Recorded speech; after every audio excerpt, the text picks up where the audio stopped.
particularly in this last century, and even today, the American people have rallied and have overcome the challenges that have been presented. Now, the election before us presents an opportunity to either restore and to strengthen those foundational principles, or to choose new ones.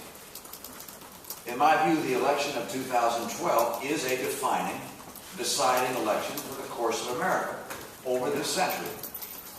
And we will decide whether or not we're going to transform America into something different than it's been in the past, or whether we're going to restore to America the principles that have made us the nation that we are. And now your challenge in all this is that you will hear words from people running for office that sound great, but sometimes what people say is not a perfect example of what they're going to do. Sometimes appearances do not conform with the facts, or reality, or track records. I love what, was it John Adams who said, facts are stubborn things.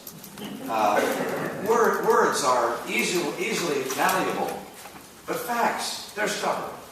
And so I'd suggest that in the campaign ahead, and in the campaigns of various officers running for various positions ahead, that you consider not just the brilliance of their words, but also the facts of their record and what they've done. And that will be the best predictor, I believe, of what they'll do going forward. I have several examples of the disparity between appearance and reality, or appearance and fact, that I might mention to you. Some from my business experience.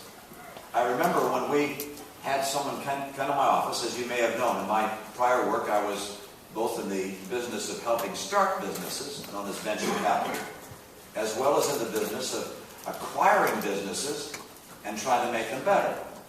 This was not with my own money, of course. It was with money entrusted to me by pension funds, college endowments, and the like.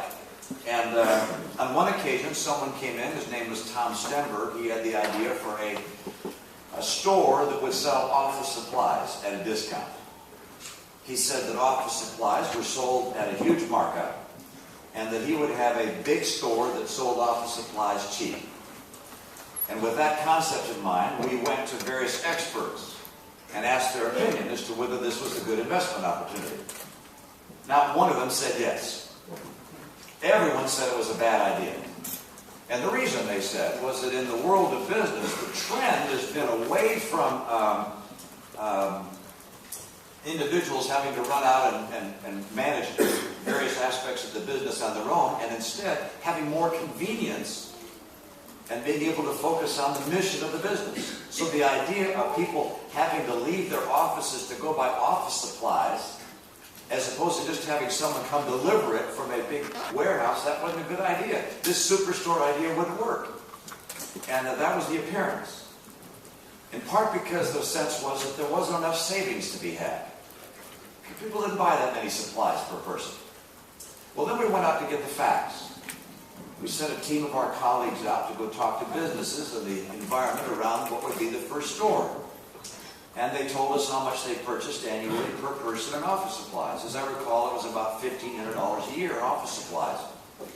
And frankly, the savings on $1,500 a year per white-collar employee in office supplies wouldn't justify folks going out and shopping. So we took that to the entrepreneur and said, you know what? It doesn't look like this idea is going to work. And no one thinks it'll work either. And he said, you know what? Those businesses don't know how much they're spending on office supplies. Go back and get their invoices. Ask them to let you look in their files and see what they're actually spending. So we did. And what we found was they were spending a lot more than they thought on copy paper and toner and supplies and software and so forth. And so after a lot of analysis, we decided that we would invest in this office superstore. It's called Staples.